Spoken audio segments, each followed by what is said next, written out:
नमस्कार, लोकसभा टीवी में आपका स्वागत है। मैं हूं प्रियंका। खबरों में आगे बढ़ेंगे, मगर उससे पहले सुर्खियों पर एक नजर।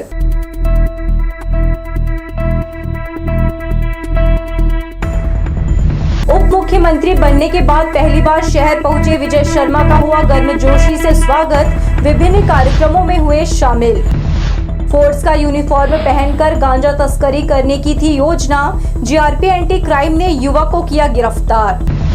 मौसमी बीमारी को लेकर स्वास्थ्य विभाग अलर्ट, लोगों को किया जा रहा जागरूक। और रोजगार कार्यालय से बेरोजगारों को नहीं मिल रही नौकरियां, पंजीयन पर उठ रहे सवाल। तो ये थी सुर्खियां, अब खबरें विस्तार से। अटल बिहारी वाजपेयी विश्वविद्यालय का मंगलवार को 13वां स्थापना दिवस मनाया गया। 2 दिवसीय इस कार्यक्रम में मुख्य अतिथि के रूप में उप मुख्यमंत्री विजय शर्मा शामिल हुए। बेलतरा विधायक सुशांत शुक्ला, विश्वविद्यालय के कुलपति आचार्य दिवाकर नाथ वाजपेयी समेत अतिथियों ने कन्हार और अटल दृष्टि पत्रिकाओं का विमोचन किया। अटल बिहारी वाजपेयी विश्वविद्यालय के 13वें स्थापना दिवस पर कार्यक्रम में सर्वधर्म के लिए प्रार्थना की गई। कार्यक्रम में मुख्य अतिथि के रूप में प्रदेश के उप मुख्यमंत्री विजय शर्मा शामिल हुए। वहीं विशिष्ट अतिथि बेलतरा विधायक सुशांत शुक्ला रहे। विश्वविद्यालय के स्थापना दिवस पर पूर्व प्रधानमंत्री स्वर्गीय अटल बिहारी वाजपेयी की प्रतिमा पर माल्यार्पण कर अतिथियों ने उन्हें नमन किया। मां सरस्वती की पूजा अर्चना कर कार्यक्रम का शुभारंभ किया। विश्वविद्यालय की तरफ से आए अतिथियों का शॉल श्रीफल देकर स्वागत सम्मान किया गया। इस दौरान विश्वविद्यालय की पत्रिका कन्हार और अटल दृष्टि का अतिथियों ने विमोचन किया। बेलतरा विधायक सुशांत शुक्ला ने इस दौरान उप मुख्यमंत्री के समक्ष 2 मांगे रखी। बिलासपुर में फायर स्टेशन सर्व सुविधाएं आप प्रदान करेंगे और एक बहुत दिनों से मरा है कि चूंकि कोनी क्षेत्र लगभग 14 इंस्टीट्यूशन के साथ आने वाले समय में शैक्षणिक केंद्र के रूप में उभर रहा है और लगभग यहाँ पर 60,000 के आसपास छात्र अपनी नियमित परीक्षाओं और पढ़ाई के लिए लगातार अध्ययनरत हैं। ऐसे शैक्षणिक केंद्र में रोजगार की भर्ती के लिए और सेना के आकर्षण के लिए मैं आपसे आग्रह करूंगा कि रोजगार मंत्रालय के माध्यम से सेना की पूर्ववर्ती प्रशिक्षण के लिए भूतपूर्व सेना के अधिकारियों के प्रशिक्षण में हमारे छत्तीसगढ़ का युवा प्रशिक्षित हो, ताकि उसको सेना में भर्ती में कोई कठिनाई न हो। ऐसा प्रशिक्षण केंद्र आप पुणे में स्थापित करेंगे, ऐसा मेरा आपसे आग्रह है। अटल बिहारी वाजपेयी विश्वविद्यालय के स्थापना दिवस समारोह में उप मुख्यमंत्री ने कहा कि वह अपना मूल्यवान समय निकाल कर यहाँ नहीं आए हैं। उनके यहाँ आने से उनका समय मूल्यवान हुआ है। मूल्यवान समय निकाल कर मैं नहीं आया, मैं यहाँ पर आ गया तो मेरा समय मूल्यवान हो गया। मैं आपको बताना चाहता हूँ, विश्वविद्यालय इतना प्रभावित हुआ मैं इससे, आने वाले समय में मैं बताऊंगा माननीय मुख्यमंत्री जी को जाकर के लिए अवश्य कि आपने जो 13 पदों की स्वीकृति दी है उसका उल्लेख कुलपति महोदय ने किया है। मैं यह भी बताऊंगा कि छत्तीसगढ़ में नेशनल एजुकेशन पॉलिसी को लागू करने के लिए जो आपने त्वरा दिखाई है और हमारे कैबिनेट ने तुरंत ही प्रस्ताव पारित करके छत्तीसगढ़ में उसको लागू किया है, उसका भी उल्लेख आज के इस कार्यक्रम में हुआ है। और इस बात का भी आग्रह करूंगा कि आने वाले समय में यूनिवर्सिटी की जो आवश्यकताएं हों प्रगति के सोपानों पर आगे बढ़ने के लिए, उन सारी आवश्यकताओं को पूरी ताकत के साथ, पूरी मेहनत के साथ पूरा करें। इस दौरान उप मुख्यमंत्री विजय शर्मा सहित अतिथियों ने उत्कृष्ट कार्य करने वाले प्राध्यापक व कर्मचारियों को सम्मानित भी किया। अटल जी ने अपना जीवन दिया, जिनके लिए छत्तीसगढ़ की और हमारे क्षेत्र के लोगों ने अपना जीवन दिया। एक समाज के साथ में कैसे सरोकार स्थापित किया जाए, समाज से सरोकार कैसे स्थापित किया जाए, विद्यार्थियों के व्यक्तित्व का निर्माण किस प्रकार से हो। विश्वविद्यालय के कुलपति अरुण दिवाकर नाथ वाजपेयी ने नई शिक्षा नीति पर प्रकाश डालते हुए कहा कि अटल बिहारी वाजपेयी विश्वविद्यालय में 1 जुलाई से नई शिक्षा नीति के तहत अध्ययन अध्यापन का कार्य शुरू होगा। उन्होंने नई शिक्षा नीति को लागू करने के लिए राज्य शासन का धन्यवाद ज्ञापित किया। 2 दिनों तक चलने वाले स्थापना दिवस के कार्यक्रम में प्रदेश के कई विश्वविद्यालयों के कुलपति शामिल हुए हैं। कैमरा पर्सन राजा खान के साथ आशीष मौर्य, लोकसभा टीवी, बिलासपुर। बिलासपुर प्रवास के दौरान उप मुख्यमंत्री विजय शर्मा ने पत्रकारों से चर्चा की। उन्होंने कहा, भाजपा सरकार आने के बाद से बस्तर के गांव-गांव तक विकास पहुंच रहा है। प्रदेश में लॉ एंड ऑर्डर की स्थिति को बेहतर बताते हुए कहा कि पुलिस अब पुलिसिंग का काम कर रही है। पत्रकारों से चर्चा करते हुए उप मुख्यमंत्री विजय शर्मा ने कहा कि लॉ एंड ऑर्डर के साथ ही संगठित अपराध की रोकथाम के लिए लगातार काम किया जा रहा है। वहीं विभागीय स्तर पर सुधारात्मक काम भी हो रहा है। प्रदेश में कानून व्यवस्था पर उन्होंने कहा कि पुलिस अब पुलिसिंग का कार्य कर रही है। पुलिस अब पुलिसिंग पर ध्यान दे रही है। विष्णुदेव सरकार का स्पष्ट सोचना है कि पुलिस को देखते ही दुर्जनों के मन में भय और सज्जनों के मन में शांति और प्रसन्नता, ताकत आनी चाहिए। नक्सलियों के बारे में पूछे गए प्रश्न पर उन्होंने कहा कि नक्सली शांति का रास्ता तय करते हुए आत्मसमर्पण करें। भाजपा सरकार आने के बाद उन्होंने बस्तर के गांव-गांव तक विकास पहुंचने की भी बात कही। नक्सलियों के संदर्भ में विभिन्न बातें हैं। वो सरेंडर करें, सरेंडर किए हुए पर ठीक से काम हो, सरेंडर करने के बाद उनकी स्थिति ठीक हो, उनसे पीड़ित परिवार जो है उन पर काम किया जाए, शहीद परिवार है उन पर काम किया जाए, समाज में कोई गैप होगा वो फिलअप कैसे होगा उस पर काम किया जाए।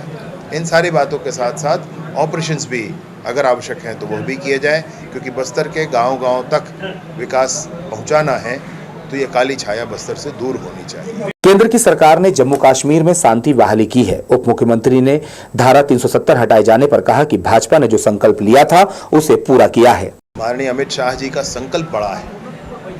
370 नॉर्थ ईस्ट के राज्यों में शांति की बहाली, बड़े बड़े काम हैं और उनके संकल्प के आधार पर ही माननीय विष्णुदेव साय जी के निर्देशानुसार ही ये सारा काम चल रहा है। और इसमें हर तरह से मैंने बहुत सारे आयाम आपको गिनाए।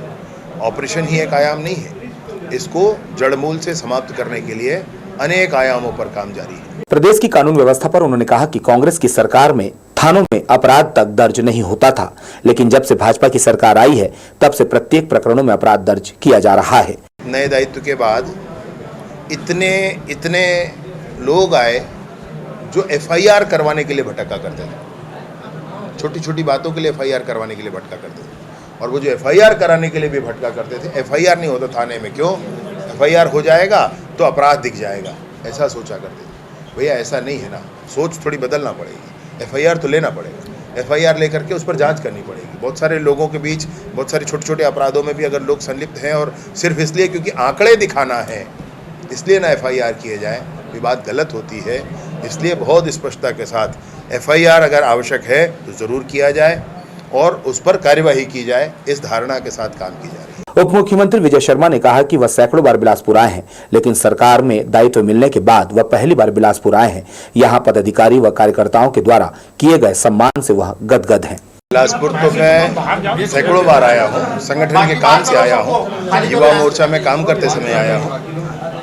नया दायित्व पार्टी ने दिया है, उसके बाद पहली बार आना हुआ है। बिलासपुर तो यूं ही संस्कार धानी है, तो यहाँ तो प्रेम का संस्कार है ही है पहले से ही। तो हमारे भारतीय जनता पार्टी के कार्यकर्ताओं ने बहुत स्नेह से, बहुत प्रेम से, बहुत स्वागत किया है।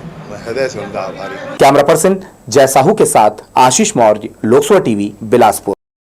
डिप्टी सीएम विजय शर्मा ने एशिया के प्रथम ITI कोनी का मंगलवार को निरीक्षण किया। उन्होंने अधिकारियों की बैठक लेकर संस्थान के विकास के लिए एक्शन प्लान बनाने के निर्देश दिए।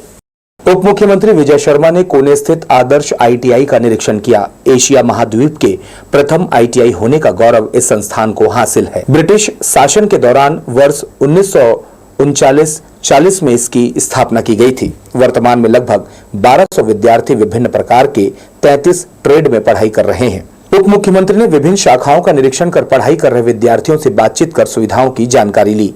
उन्होंने इस संस्थान के विकास को लेकर अधिकारियों की बैठक भी ली। जनप्रतिनिधियों से सलाह लेकर 84 साल पुराने इस संस्थान की गरिमा को पुनः स्थापित करने के लिए विस्तृत कार्य योजना तैयार करने के निर्देश दिए गए।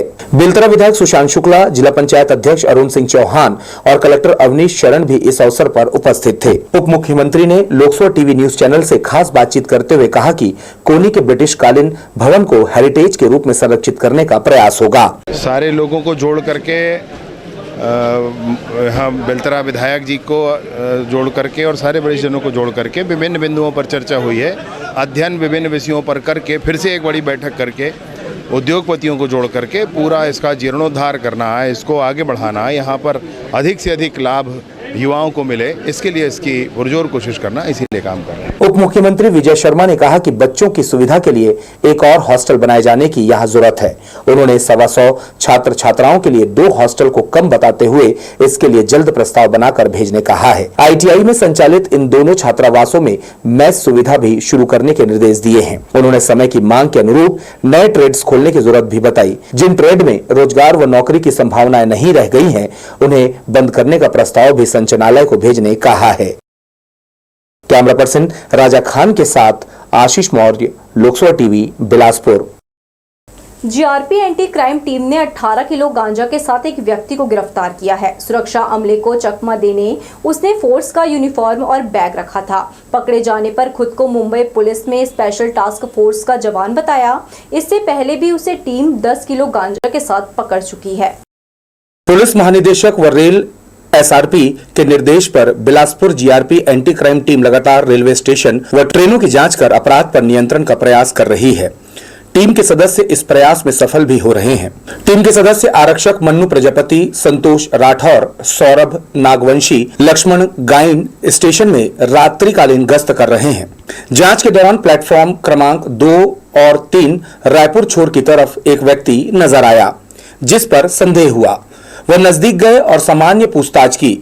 उसने अपना नाम कल्पेश पाटिल निवासी धूली मुंबई बताया। यात्रा के संबंध में जानकारी लेने पर उसने बताया कि वह मुंबई जा रहा है। वह मुंबई पुलिस में स्पेशल टास्क फोर्स में है। तभी टीम ने उसे पहचान लिया। इससे पहले उसे अप्रैल में गांजा तस्करी के आरोप में पकड़ा गया था। लिहाजा टीम के सदस्यों ने उसके पास रखे बैग की तलाशी ली। बैग से 18 किलोग्राम गांजा बरामद हुआ।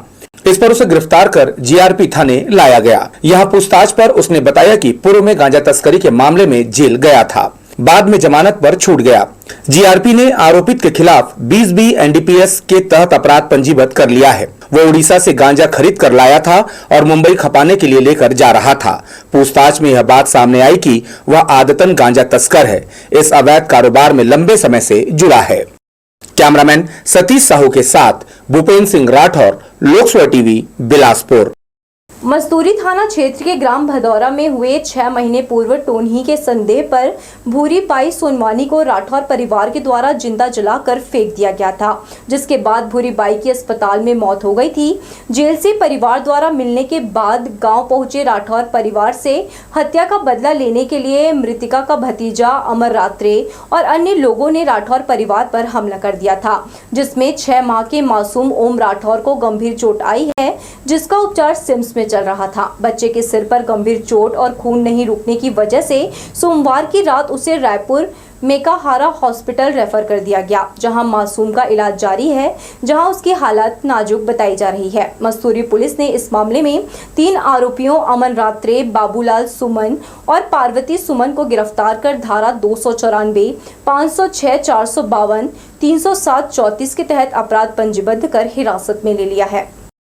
छत्तीसगढ़ भवन और कोन्हेर गार्डन के पास संदिग्ध गतिविधियों के मामले में अब तक 8 महिलाएं और पुरुषों के खिलाफ सिविल लाइन पुलिस ने प्रतिबंधात्मक कार्यवाही की है। पकड़ी गई युवतियां देह व्यापार में भी लिप्त पाई गई हैं। क्षेत्रवासियों के द्वारा पुलिस अधीक्षक से की गई शिकायत के बाद सिविल लाइन पुलिस हरकत में आया है। छत्तीसगढ़ भवन और कोन्हेर गार्डन के आसपास रोजाना पेट्रोलिंग की जा रही है। पुलिस की गिरफ्त में आई गई युवतियों और पुरुषों को सिटी मजिस्ट्रेट ने जेल का रास्ता दिखाया है।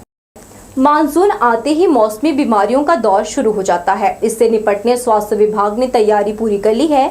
CMHO डॉक्टर प्रभाष श्रीवास्तव ने इससे निपटने सभी विकासखंड स्वास्थ्य अधिकारियों को दिशा निर्देश जारी कर दिए हैं। स्वास्थ्य विभाग को अलर्ट मोड पर रखा गया है। मानसून आते ही बीमारियों का दौर शुरू हो जाता है। इससे निपटने स्वास्थ्य विभाग ने तैयारी शुरू कर ली है। CMHO डॉक्टर प्रभात श्रीवास्तव ने बीमारियों से निपटने सभी विकासखंड स्वास्थ्य अधिकारियों को दिशा निर्देश जारी कर दिए हैं। स्वास्थ्य विभाग को अलर्ट मोड पर रखा गया है। बदलते मौसम के साथ कई तरह की मौसमी बीमारियां होती हैं, जिनसे बचने के लिए चिकित्सा संस्थान में दवा, जांच, उपचार सहित जरूरी सुविधाएं सुनिश्चित करने कहा गया है। मौसमी बीमारियों को ध्यान में रखते हुए जो है हमने इस कार्यालय से दिशा निर्देश सभी विकास खंड के लोगों को जारी कर दिया है। हमारे BMO हैं और ANM है, मितानिन है, इन सब के लिए दिशा निर्देश दिए गए हैं कि डायरिया केसेस का जो प्रबंधन है, उनका उपचार है, काउंसलिंग है, प्रशिक्षण है, ये सब अभियान चला करके इन सब के बारे में ज़्यादा से ज़्यादा लोगों को इसकी जानकारी दी जाए। स्वास्थ्य केंद्रों में जो पानी की टंकी वगैरह है, उनकी साफ़ सफाई वगैरह अनिवार्यतः कराई जाए। जो दवाएं हैं, ORS पाउडर है, जिंक टैबलेट है, ये सब की उपलब्धता सुनिश्चित करें। ग्रामीण क्षेत्रों में लोगों को जागरूक करने के लिए वॉल पेंटिंग की मदद ली जा रही है। ऐसे मौसम में ताजा व पौष्टिक आहार लेने की सलाह दी गई है ताकि लोग इन बीमारियों से बच सकें और स्वस्थ रहें। कैमरा पर्सन जयेंद्र गोले के साथ अभिषेक पांडे, लोकसभा टीवी, बिलासपुर। चकरभाटा थाने में शिविर आयोजित कर डॉक्टरों ने पुलिस और उनके परिजनों को अपनी निःशुल्क सेवाएं दी। विशेषज्ञ डॉक्टर अन्नपूर्णा ने अपने सहयोगियों के साथ पुलिस अधिकारी, जवानों और यहां पहुंचे परिवार वालों के दांतों का परीक्षण किया। दांतों की देखभाल नियमित करने और डॉक्टर की सलाह लेने सुझाव दिया। दांत सड़ने पर दवाइयां दी और बेहतर उपचार के लिए पुलिस परिवार को समय निकालने कहा। डॉक्टर अन्नपूर्णा ने दांतों से संबंधित बीमारियों को सहज और सरल तरीके से जानकारी देकर उनकी तकलीफों को दूर करने का प्रयास किया। पुलिस और उनके परिवार के लोगों ने शिविर का लाभ उठाया। मोतियाबिंद दृष्टिहीनता मुक्त बिलासपुर बनाने के लिए स्वास्थ्य विभाग द्वारा 25 से 29 जून तक जिले में मोतियाबिंद जांच शिविर का आयोजन किया जा रहा है, जहां लोग शामिल होकर आंखों की जांच करा रहे हैं। जांच के बाद मरीजों को जिला अस्पताल और सिम्स भेजकर उनके मोतियाबिंद का ऑपरेशन की व्यवस्था की जा रही है। चिकित्सकों के द्वारा ऑपरेशन के बाद मरीजों को उचित परामर्श भी दिया जा रहा है। शहरी क्षेत्रों में आज से हम लोग का सर्वेक्षण कार्य शुरू हो रहा है, जिसमें सभी वार्ड में जो है मोतियाबिंद के केसेस की जो संभावित केसेस हैं, संदिग्ध हैं, उनकी जांच करा रहे हैं। और ये सर्वेक्षण कार्य पूरे शहर में 29 जून तक पूरा कर लिया जाएगा। और उसके बाद हम लोग इनकी योजना बनाकर ऐसे लोगों को जो हितग्राही हैं उनके ऑपरेशन वगैरह की व्यवस्था करेंगे। और हमारा उद्देश्य जो है अपने पूरे ज़िले को मोतियाबिंद मुक्त बनाने का है इस वर्ष। बढ़ेंगे हम खबरों की ओर, मगर इससे पहले सुर्खियों पर एक नजर।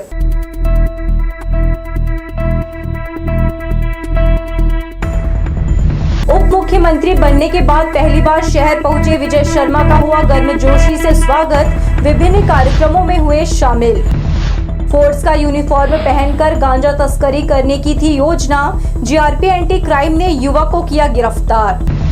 मौसमी बीमारी को लेकर स्वास्थ्य विभाग अलर्ट, लोगों को किया जा रहा जागरूक। और रोजगार कार्यालय से बेरोजगारों को नहीं मिल रही नौकरियां, पंजीयन पर उठ रहे सवाल। किसी भी शासकीय जॉब या शासन की योजनाओं का लाभ लेने बेरोजगारों के लिए रोजगार कार्यालय का जीवित पंजीयन होना अनिवार्य है, जिसके चलते बिलासपुर के जिला रोजगार कार्यालय में करीब 1,08,750 बेरोजगारों का जीवित पंजीयन है। लेकिन यहां से केवल गिनती के लोगों को ही रोजगार मिलता है। ऐसे में अब रोजगार कार्यालय में पंजीयन के औचित्य पर ही सवाल खड़े हो रहे हैं। बेरोजगारों को रोजगार और उसके अवसर की जानकारियां उपलब्ध कराने के उद्देश्य से जिला रोजगार कार्यालय की स्थापना की गई, लेकिन यहां पंजीयन कराने वाले बेरोजगारों को रोजगार के बारे में ना तो जानकारियां भेजी जाती, ना ही रोजगार के अवसर यहां से उपलब्ध होते हैं। ऐसे में रोजगार कार्यालय की उपयोगिता केवल बेरोजगारों के पंजीयन कराने तक ही सीमित रह गया है। बिलासपुर के इस रोजगार कार्यालय की स्थापना सन 1983-84 में की गई। शहर के अलग अलग जगहों में संचालित होने के बाद अब यह कोनी में संचालित हो रहा है, जहाँ 1,08,750 बेरोजगारों का जीवित पंजीयन है, जो साल दर साल बढ़ रहा है। लेकिन इनमें से नाम मात्र ही लोगों को रोजगार मिल पाया है। इधर संयुक्त संचालक अमर पहाड़े ने बताया कि 27 जून को विभिन्न कंपनियों के द्वारा रोजगार मेला का आयोजन रखा गया है। इनमें करीब 24 कंपनी 6,203 पदों की भर्ती करेगी। जिला प्रशासन के निर्देशानुसार लखीराम ऑडिटोरियम में 27 तारीख को मेगा प्लेसमेंट का आयोजन किया जा रहा है। उसकी पूरी तैयारी चल रही है। कलेक्टर साहब के निर्देशन में आयुक्त महोदय और अपने सहायक कलेक्टर नए IAS अधिकारी आए हैं, तन्मय सर, वो नोडल अधिकारी हैं। तो 27 को हम लोग पूरी तैयारी कर रहे हैं। इसमें 30 कंपनी आ रही है, 6,203 पद हैं। बेरोजगारों की समस्या दूर करने बनाए गए रोजगार कार्यालय में से बेरोजगारों को रोजगार तो नहीं मिल रहा है, बस दिनों दिन इनकी संख्या बढ़ रही है और बेरोजगारों की संख्या का ही पता लग रहा है। ऐसे में इसके औचित्य पर सवालिया निशान लग रहे हैं। कैमरा पर्सन राजा खान के साथ आशीष मौर्य, लोकसभा टीवी, बिलासपुर।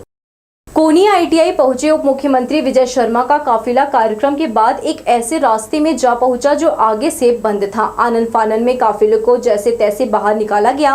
इस घटना से कुछ देर के लिए अधिकारियों में हड़कंप मच गया। बाद में पता चला कि आईटीआई के प्राचार्य द्वारा गृह मंत्री को निरीक्षण कराने उस रास्ते पर ले जाया गया था, जो कि बंद होने के कारण काफिला वहां ठहर गया। बोदरी नगर पंचायत द्वारा कस्बे में पॉलीथीन सिंगल यूज प्लास्टिक को लेकर चेकिंग अभियान चलाया गया। अभियान के दौरान दुकानदारों से पॉलीथीन जब्त किया। कलेक्टर अवनीश कुमार शरण के आदेश पर नगर पंचायत कर्मी कस्बे में प्रतिबंधित पॉलीथीन जांच अभियान पर निकले थे।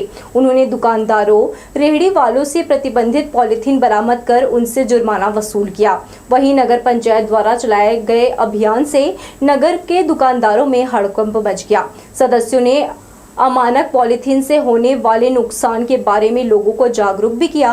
कई दुकानदारों को चेतावनी दी गई। जांच टीम में बिल्हा एसडीएम बजरंग वर्मा, बोदरी तहसीलदार अभिषेक राठौर, नायब तहसीलदार संदीप साय, मुख्य नगर पालिका अधिकारी भारती साहू सहित नगर पंचायत का स्टाफ शामिल रहा।